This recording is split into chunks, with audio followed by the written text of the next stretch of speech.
Om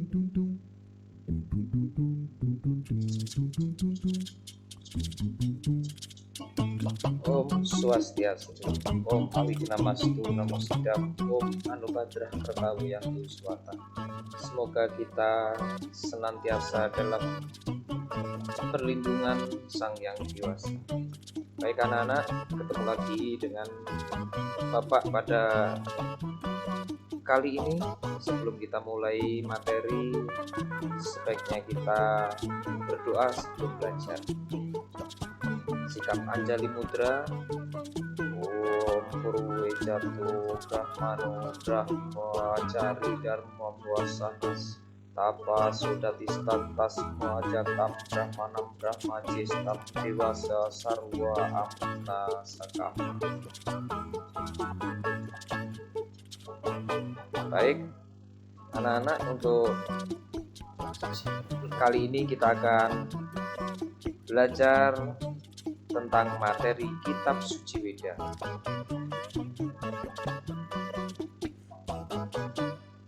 Ada pertanyaan, kenapa Weda takut pada orang yang bodoh? Dapat kita ketahui dari Kitab Wahyu Purana Adhyaya 1 Sloka 201 dikatakan, Nihan paripurna kena kenaikang Sang Hyang Weda, maka sadana itihasa kelawan Sang Hyang Purana. Apan Sang Hyang Weda atakut tinukul oleh wong akedik ajinia.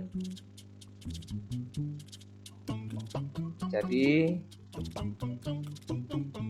disebutkan, hendaknya jika kita ingin mempelajari ilmu Weda, sebaiknya pelajari dan kuasai dahulu biasa atau sejarah dan Purana atau mitologi kuno, karena Weda takut disalah tafsirkan oleh orang yang bodoh sedikit ilmunya.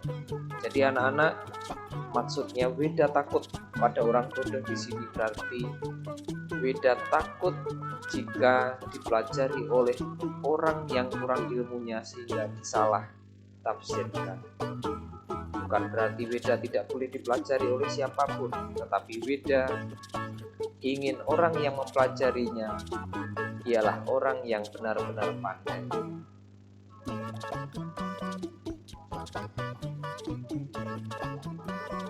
Baik,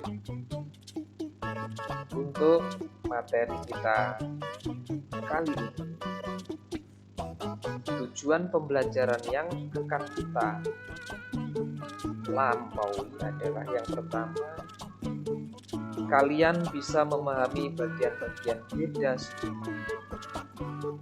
Yang kedua, kalian bisa memahami bagian-bagian Weda sendiri. Yang ketiga, kalian bisa memahami kodifikasi Weda. Jadi ada 3 poin itu. Apakah kalian sudah siap belajar hari ini? Tentunya saya berharap kalian sudah siap melihat dan mendengarkan video pembelajaran ini. Persiapkan alat tulis kalian, karena sambil mendengarkan, sambil melihat video ini, kalian membuat catatan-catatan penting atau rangkuman terkait dengan materi Kitab Suci Weda ini. Oke?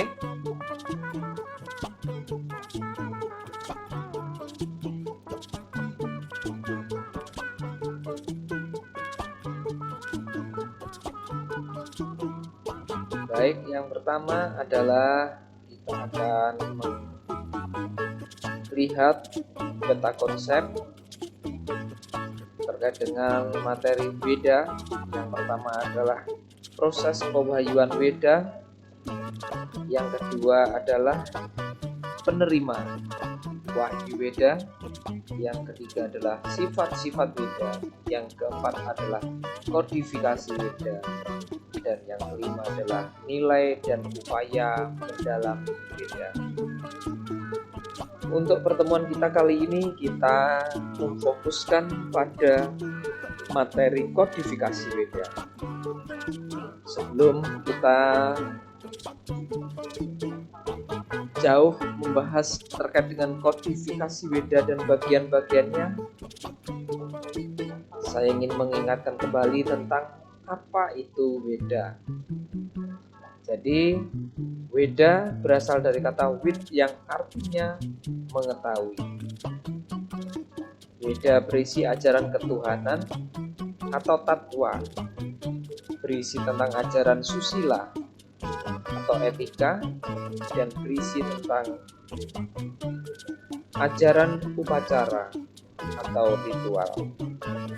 Jadi ketiganya tersebut merupakan trikerangka fondasi agama Hindu. Weda berisi tuntunan untuk mencapai alam kebahagiaan, kesucian rohani untuk menuju kesempurnaan yang utama, yaitu Sang Hyang Widi. Sehingga kitab suci Weda ini menjadi pegangan penting bagi kita sebagai umat Hindu, karena di dalam Weda itulah fondasi keyakinan kita berada. Saya berharap kalian semua dengan mempelajari materi kitab suci Weda ini menambah keyakinan kalian akan kepercayaan kalian untuk memeluk agama Hindu.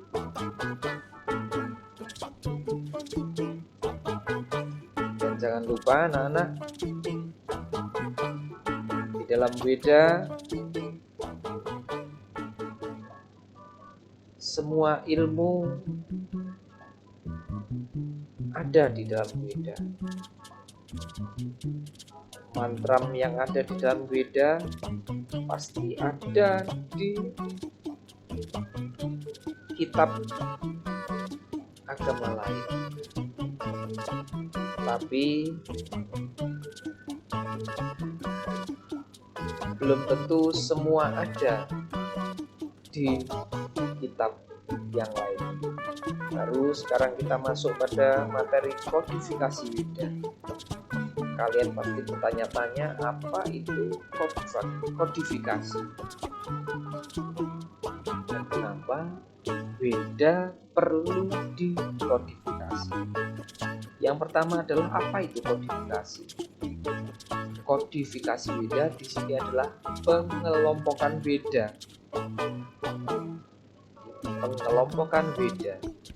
Kenapa Weda harus dikelompokkan?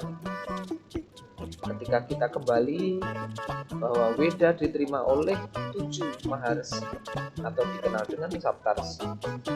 Mantra-mantra Weda terdiri dari ribuan mantra, sehingga hal tersebut mendasari Resi Vyasa untuk melakukan kodifikasi atau pengelompokan Weda yang dikelompokkan berdasarkan isi dan fungsi dari masing-masing mantra yang merupakan wahyu dari Sang Hyang Widiwasa.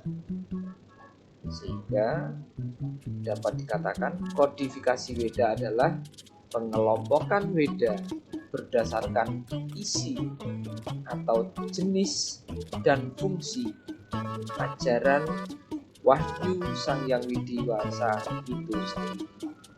Itulah yang disebut dengan Weda yang kita kenal saat ini.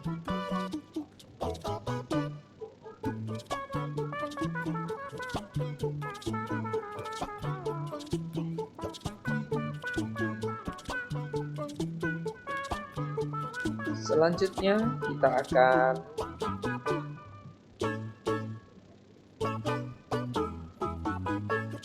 melihat satu persatu hasil dari kodifikasi Weda itu.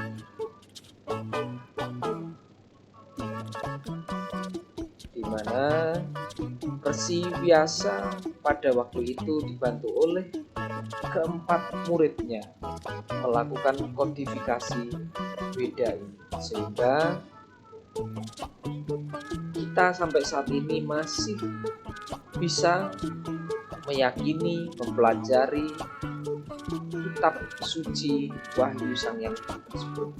Ini merupakan berkat dari jasa besar Resiwiasa dan keempat muridnya tersebut. Tanpa beliau dan keempat murid Resiwiasa, saat ini kita sudah tidak bisa mengenali, sudah tidak bisa mempelajari ajaran-ajaran Dharma yang ada di dalam kitab suci Weda.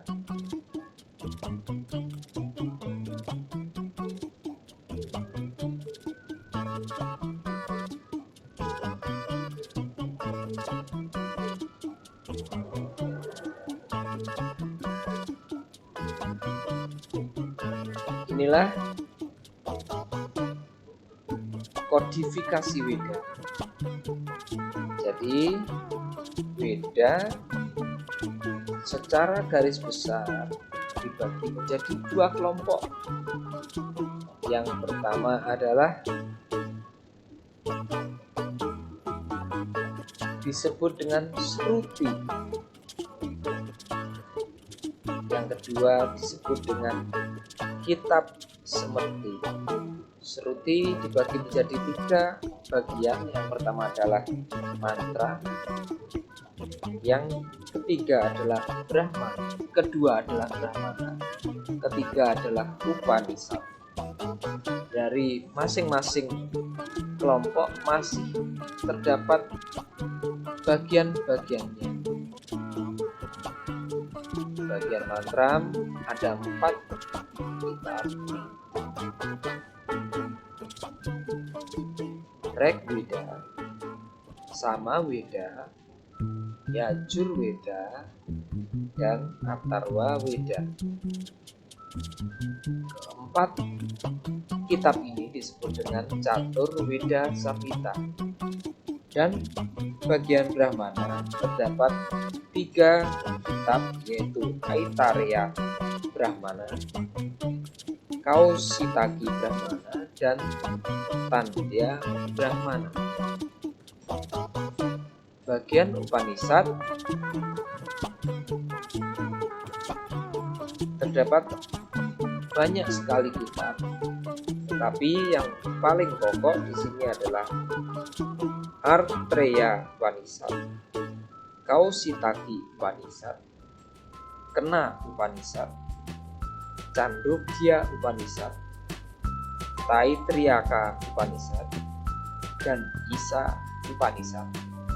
Itulah bagian-bagian dari kitab Sruti, Mantram, Brahmana, dan Upanishad. Selanjutnya adalah bagian-bagian dari Weda Semerti.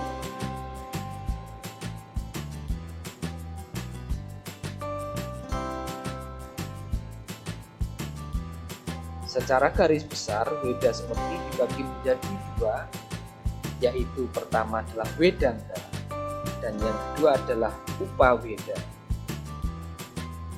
Wedanga terdapat 6 kitab. Yang pertama adalah Siksa, kedua adalah Vyakarana, ketiga adalah Canda, keempat adalah Nirukta, kelima adalah Joytisa, dan keenam adalah Kalpa.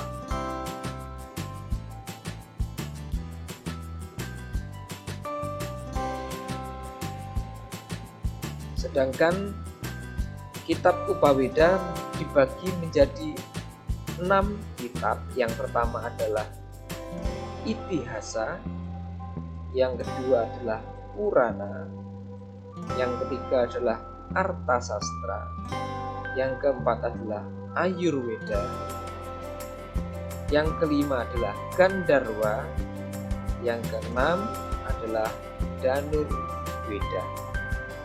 Itulah anak-anak bagian dari kitab Semerti yang terdiri dari 2 bagian, Wedanga dan Upaweda. Apakah dari sini sudah jelas?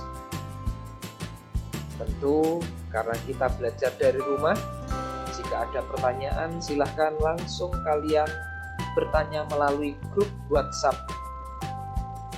kelas agama Hindu kita. Setiap pertanyaan akan saya jawab melalui WhatsApp grup kelas Hindu kita.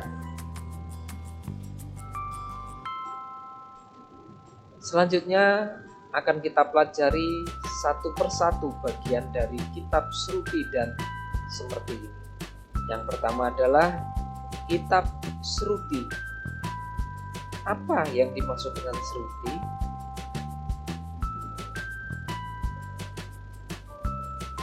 Apakah kalian sudah tahu? Ya, inilah kata Sruti berasal dari bahasa Sanskerta, dari akar kata sru yang artinya mendengar. Jadi, Weda Sruti adalah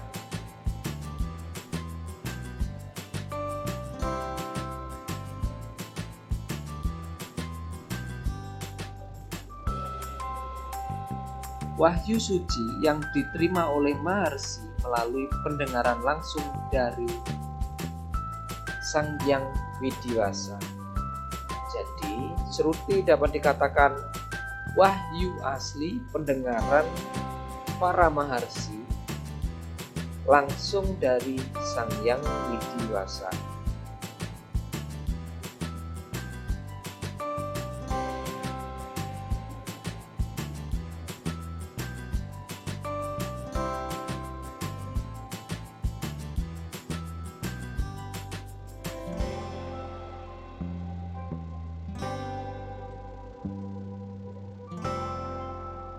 Bagian Sruti yang pertama adalah bagian mantra. Terdapat 4 kitab utama yang disebut dengan Catur Veda Samhita. Disinilah letak inti dari wahyu suci Weda. Oleh Resi Vyasa dikelompokkan menjadi 4 bagian. Yang pertama adalah Rig Veda.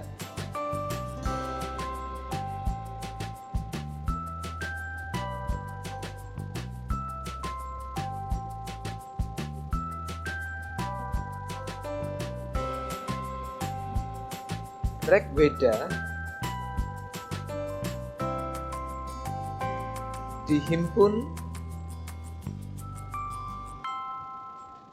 oleh murid Resi Vyasa yang bernama Bhagawan Pulaha.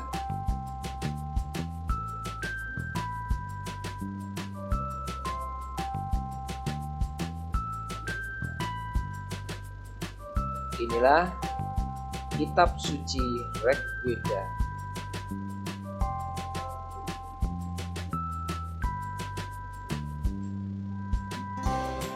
Rig Veda yaitu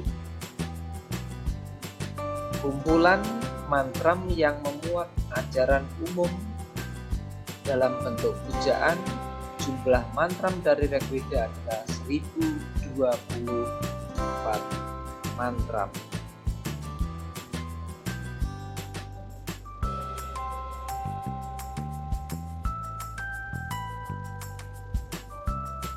Yang kedua adalah Sama Veda.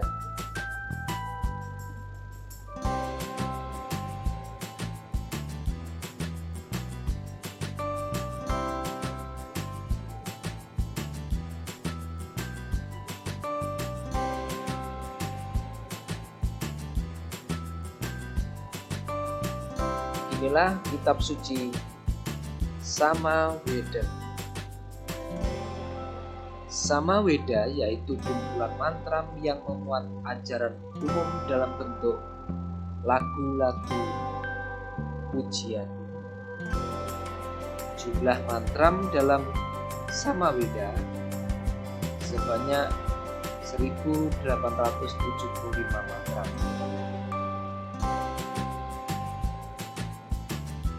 Samaweda dihimpun oleh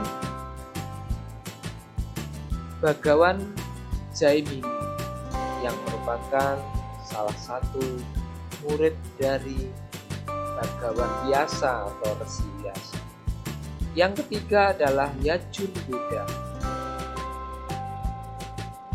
Yajurveda adalah kumpulan mantra yang memuat ajaran umum mengenai pokok-pokok yapnya.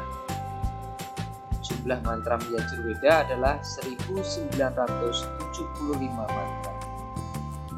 Yajurveda dihimpun oleh Bhagawan Vaisampayana yang merupakan murid dari Bhagawan Vyasa.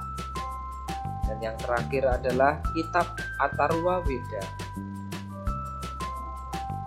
Kitab Atharva Veda dihimpun oleh Bhagawan Sumanto. Atharva Veda sendiri berisi kumpulan mantra-mantra yang bersifat magis. Jumlah mantra Atharva Veda adalah yang paling banyak di antara ketiga yang lainnya, yaitu mencapai 5.487 mantra. Dikatakan isi dari mantra Kitab Atharva Veda adalah mantra magis, bukan berarti mantra tersebut mantra ilmu hitam, tetapi mantra-mantra yang terdapat dalam Atharva Veda memiliki kekuatan-kekuatan yang magis yang dapat kita gunakan dalam berbuat dharma. Sehingga banyak yang salah mengartikan magis di sini adalah ilmu hitam atau black magic. Sehingga perlu diketahui anak-anak, hal tersebut tidaklah benar. Magis di sini adalah memiliki kekuatan-kekuatan suci. Sehingga itu dalam menggunakan Kitab Atharva Veda ini kita harus hati-hati. Nah, mantra-mantra tersebut merupakan mantra suci dan tidak boleh digunakan untuk main.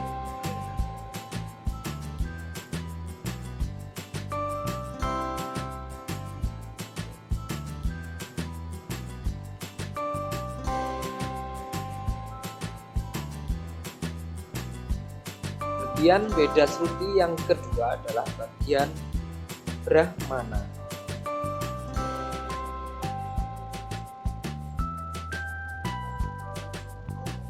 Brahmana atau Karmakanda adalah berisi himpunan buku-buku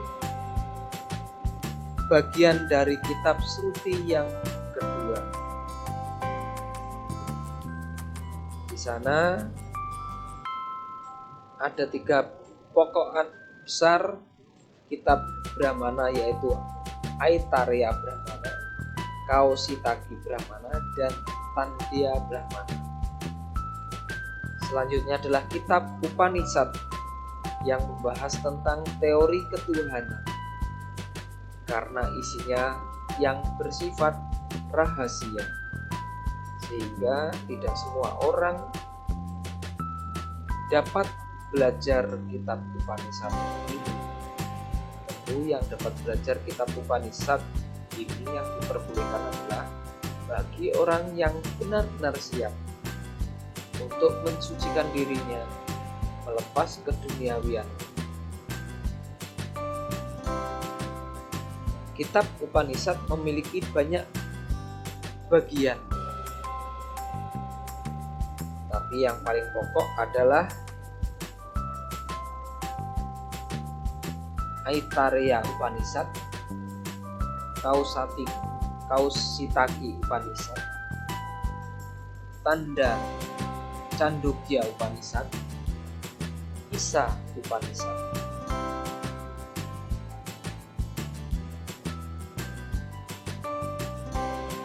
Selanjutnya, setelah kita belajar tentang Shruti, kita akan belajar tentang Smriti. Jika Sruti adalah pendengaran atau hasil dari mendengar, apakah Weda seperti itu?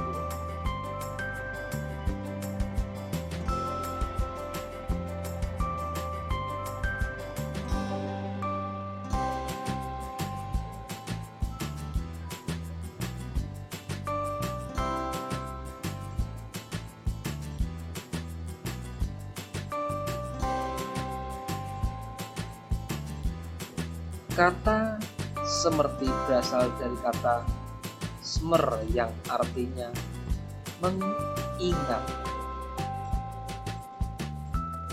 Kitab Weda Sruti adalah kitab yang ditulis dari dasar ingatan para maharsi tentang isi Sruti itu sendiri. Bagian-bagian yang pertama adalah Wedanga. Yang pertama adalah kitab siksa yang isinya memuat petunjuk-petunjuk tentang cara yang tepat dalam pengucapan mantra serta tinggi rendah tekanan suara. Yang kedua adalah Vyakarana. Kitab Vyakarana ini berisi tentang tata bahasa untuk membantu mengartikan dan menghayati isi dari Weda. Yang ketiga adalah kitab Canda yang berisi tentang ikatan bahasa yang disebut dengan lagu. Lagu inilah yang dinyanyikan sebagai pujaan kepada Tuhan Sang Hyang Widiwasa. Yang keempat adalah kitab Nirupta, yaitu berisi sebagai tafsir otentik tentang kata-kata dalam Weda. Yang kelima adalah Jyotisha, berisi tentang pokok-pokok ajaran astronomi atau perbintangan yang dipakai sebagai dasar pedoman melaksanakan yatnya dalam agama. Dan yang terakhir dari kitab Wedanga adalah Kalpa, berisi tentang tata cara pelaksanaan yatnya atau upacara yatnya.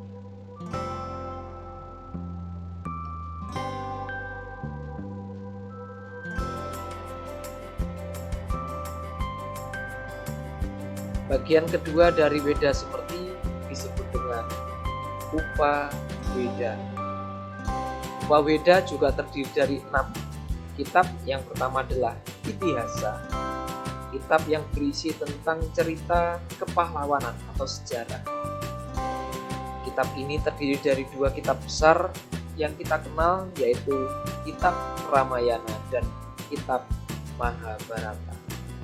Tentunya kalian sudah pernah atau sering mendengar tentang cerita Ramayana dan Mahabharata ini. Betul sekali, kedua kitab ini terdapat di dalam kitab Itihasa bagian dari Upa Weda, Weda seperti. Yang kedua adalah Purana, berisi tentang cerita kuno yang menceritakan para dewa dan para raja mengenai dengan tradisi setempat, mengenai dengan tata etika moral yang harus kita lakukan dalam hidup bersosial, hidup bernegara.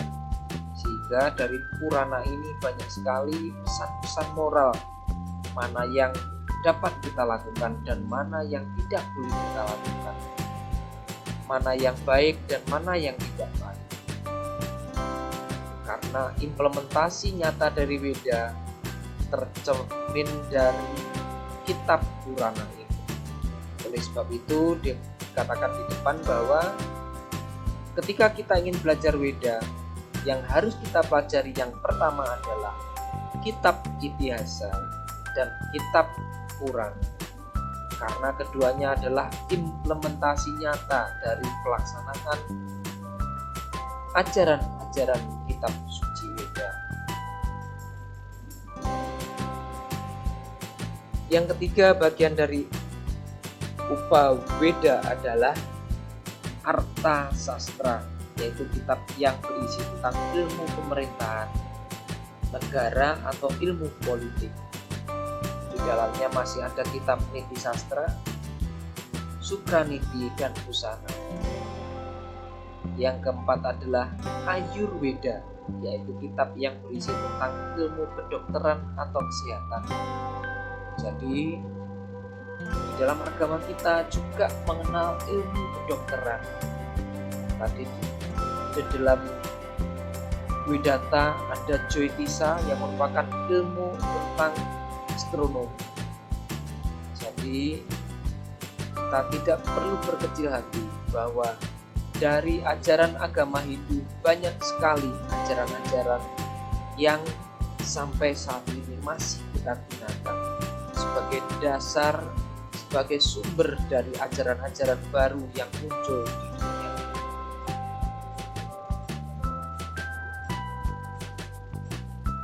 Yang kelima adalah kitab Gandharva Weda, yaitu cabang ilmu yang mempelajari tentang seni. Dan yang terakhir dari Upaweda adalah kitab Dhanurveda, yaitu kitab yang berisi ilmu yang mempelajari tentang senjata.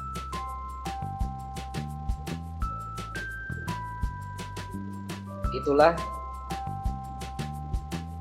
anak-anak bagian-bagian dari Weda seperti Wedanga dan Upaweda.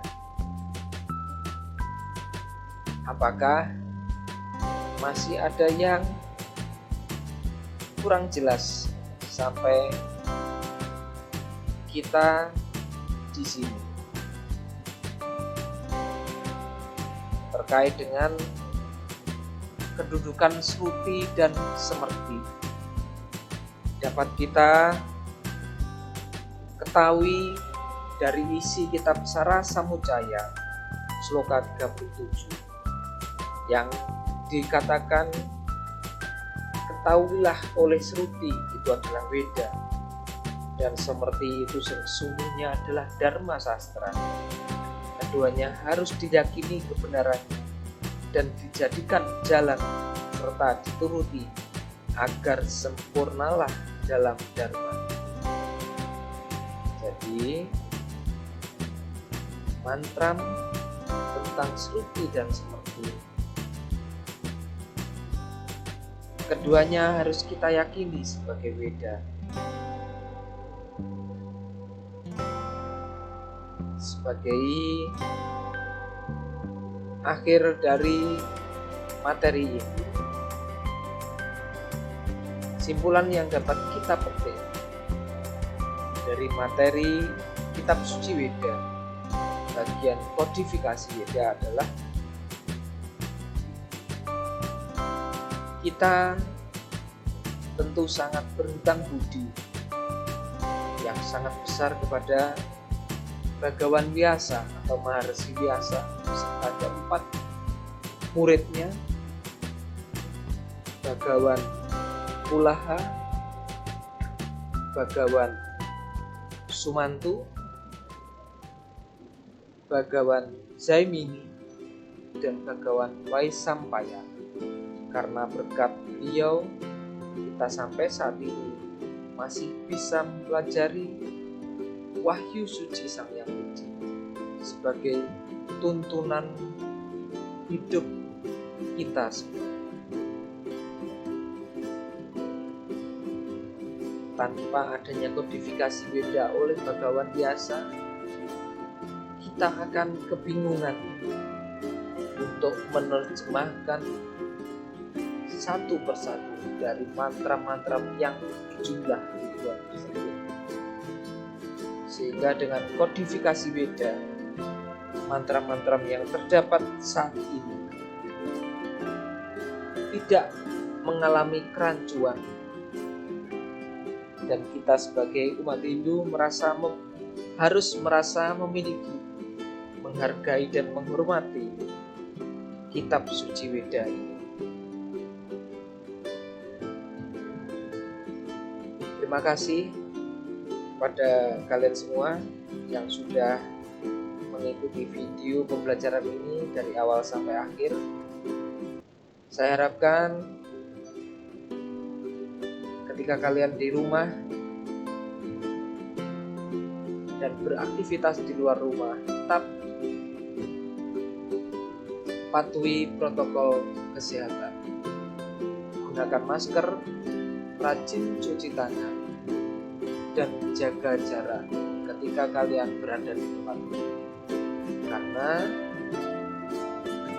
hal tersebut untuk menjaga kita dari penularan virus corona. Akhir kata, saya tutup dengan puja para masakti. Om Santi Santi Santi. Om.